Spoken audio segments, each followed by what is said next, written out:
Hello শ্রোতা বন্ধুরা, welcome to কাহিনীর জগৎ। কাহিনীর জগৎ ভৌতিক ঘটনার চ্যানেলে আপনাদের আসার জন্য সকলকে অসংখ্য অসংখ্য ধন্যবাদ জানাই।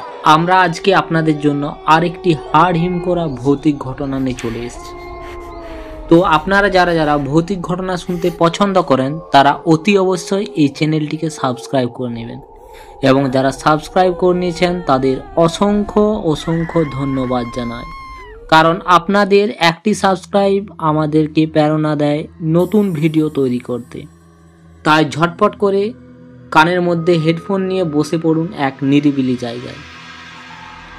এবার ঘটনা শুরু করি। এই ঘটনাটি ঘটেছিল আমার মায়ের দাদুর সাথে, তাই এই ঘটনাটি আমি আমার মায়ের কাছ থেকে শুনি। তিনি শুনেছেন তার বাবার মানে আমার মামা দাদুর কাছ থেকে। এটি দাদুর যুব বয়সের ঘটনা। বর্তমানে তিনি জীবিত নেই। যে সময়ের ঘটনাটি সে সময় আজকের মতো এত টাউনশিপ ছিল না, ছিল বন জঙ্গলে ঘেরা একটি ছোট্ট গ্রাম। সেই রকম এক গ্রামে আমার দাদুর ভাইয়ের বিয়ে ঠিক হয়। গ্রামটার নাম আমার ঠিক মনে পড়ছে না, কিন্তু এতটুকু জানি গ্রামটি দুর্গাপুরের আশেপাশের কোনো গ্রাম। দাদুরা 4টি গরুর গাড়ি করে বর নিয়ে রওনা দেন। গাড়ি চলতে থাকে। ঠিক সেই সময়টা ছিল বর্ষাকাল। ঘর থেকে বেরোনোর কিছুক্ষণ পর থেকেই আকাশ ভেঙে বৃষ্টি নামলো, এবং কিছু দূর যাওয়ার পর প্রচণ্ড দুর্যোগ শুরু হয়ে যায়। ধীরে ধীরে সন্ধ্যা হলো এবং রাতও ঘনিয়ে এলো। এক সময় দাদুর গাড়ি পেছনে থাকার জন্য দুর্যোগের সেই অন্ধকার রাত্রে দাদুরা বুঝতে পারেনি যে ওনারা পথ ভুল করেছেন। পরে যখন বুঝতে পারেন ব্যাপারটা, তখন দেখেন ওনারা অন্য একটি পরিত্যক্ত গ্রামে প্রবেশ করেছেন। গ্রামটিতে ঢুকে তাদের গা শিউড়ে ওঠে, এবং দূরে এক গাছে কর্কশ শব্দে এক প্রচণ্ড আওয়াজ করে বজ্র পড়ে, এবং সেই সময় তারা দেখতে পায় একটি বট গাছে 4টি লাশ টাঙানো আছে। তারা সেই ব্যাপারটি দেখে সবাই ভয় পেয়ে যায়। এখন দাদু ঠিক করে, না, এদিকে আর এগোনো যাবে না, এটা তো আমরা অন্য এক গ্রামের পথে চলে এসেছি। দাদুরা পেছনে তাকিয়ে দেখে এই অবস্থায় দাদু এবং দাদুর বন্ধু দুজনে ভয় পেয়ে যায়। তারা ভয়ে কাঁপতে কাঁপতে গরুর গাড়ি থেকে নামে এবং ওই বট গাছটির দিকে এগোতে থাকে।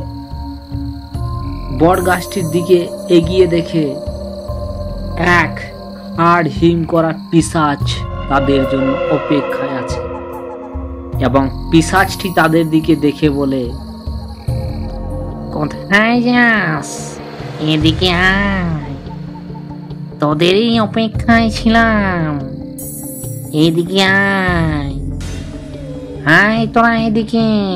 দাদুরা প্রচণ্ড বেগে দৌড়াতে শুরু করে এবং এক জায়গায় হোঁচট খেয়ে তারা বেহুশ হয়ে পড়ে যায়। তারপর তাদের হোশ ফিরে দেখে দাদুর ভাইয়ের যে গ্রামে বিয়ে হয় তারা সেখানেই এক বাড়িতে শুয়ে আছে। তারপর তারা এই ঘটনাটি খুলে বলে, এবং দাদুর ভাইয়েরা বলে, তোদের দিকে আমরা দেখতে পাইনি, তাই আমার শ্বশুর বাড়ির এখান থেকে 2 লেঠেলকে পাঠানো হয়েছিল তোদেরকে খোঁজার জন্য। তারাই তোদেরকে জঙ্গলের এক বট গাছের তলা থেকে উদ্ধার করে নিয়ে এসেছে। এক মড়ক এসেছিল মহামারী, তাই ওই মহামারীতে সমস্ত গ্রামের লোক মৃত্যুবরণ করে, এবং যারা 1-8 বেঁচে ছিল তারা সেখান ছেড়ে পালিয়ে যায়। তো হ্যালো শ্রোতা বন্ধুরা, এই ঘটনাটি আপনাদের কেমন লাগলো? যদি এই ঘটনাটি আপনাদের ভালো লেগে থাকে তাহলে অতি অবশ্যই একটি সাবস্ক্রাইব করে দিয়ে যাবেন, এবং আপনাদের কাছে যদি কোনো এরকম ভৌতিক ঘটনা থেকে থাকে তাহলে আমাদের ডিসক্রিপশনে দেওয়া হোয়াটসঅ্যাপ নম্বর বা ইমেল আইডিতে মেল করতে পারেন বা হোয়াটসঅ্যাপ নম্বরে পাঠাতে পারেন। ধন্যবাদ এই ভিডিওটি শেষ পর্যন্ত দেখার জন্য। দেখা হচ্ছে পরবর্তী এপিসোডে।